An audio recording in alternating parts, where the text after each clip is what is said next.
রাত বাজে 2:17 আর আমি এই রাতে চলে আসলাম ঘর গুছাতে। আমার ঘরে কেউ এখনো ঘুমায়নি, তাই ভাবলাম যে আমি এখন সব কিছু সেরে নিই। কারণ সকালবেলা উঠে আমি একদমই সময় পাবো না, রান্নাবান্নার কাজে ব্যস্ত থাকতে হবে। তাই এখন ঘরটা গুছিয়ে নিচ্ছি, আর এখন গুছিয়ে নিলে বেশি একটা এলোমেলো করার সুযোগ পাবে না। কারণ আমার ছেলে এখনই ঘুমিয়ে যাবে, অনেক রাত হয়ে গেছে। আর ঘুম থেকে উঠে ও নামাজ পড়তে চলে যাবে, তখন আমি একটু গুছিয়ে নিলেই হবে। আমি এখানে বিছানা চাদরটা বিছাচ্ছি, আর সাথে ও চলে আসলো হেল্প করতে। আমার সাথে সাথে সব কিছু গুছিয়ে দিল। আর দেখেন, বিছানা চাদরটা বিছালে যেন সব কিছু লুকটা চেঞ্জ হয়ে যায়।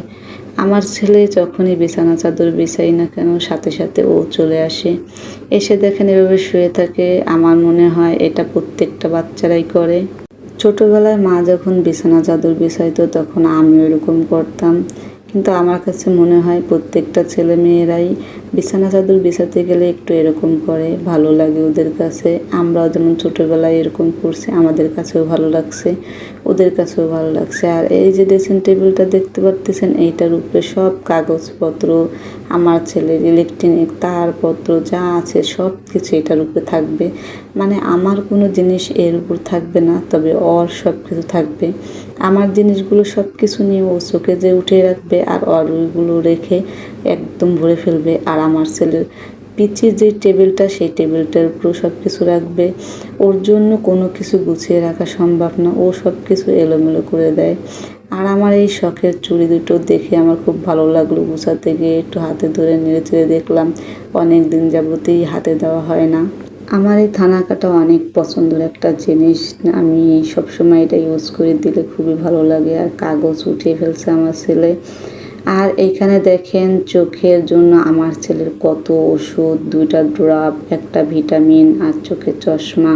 ওই ড্রপগুলা 3 মাস পর্যন্ত দিতে হবে, কারণ ওর চোখে খুব বেশি সমস্যা হয়েছে। আর সমস্যা হওয়ার কারণ হচ্ছে ও অনেক বেশি মোবাইল দেখতো, তাই চোখের পানি শুকিয়ে গেছে।